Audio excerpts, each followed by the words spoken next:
Hey guys, in this video I'm going to show you how to turn dark mode on in Snapchat.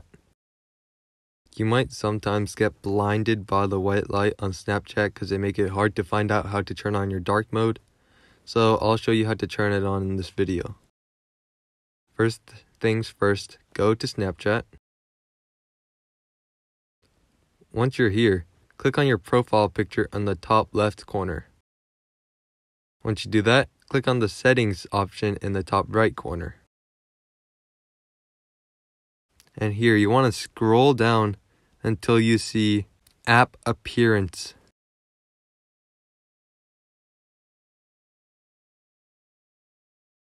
It's at the bottom of the My Account settings category.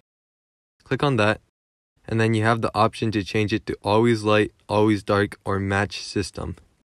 So you can just turn it on like this. It's really easy to turn on and off. So yeah. If this video was helpful, I would really appreciate a like and subscribe because it helps get my videos out to more people. Leave any questions you have in the comment section below. I'll do my best to answer them, and I'll see you guys next time.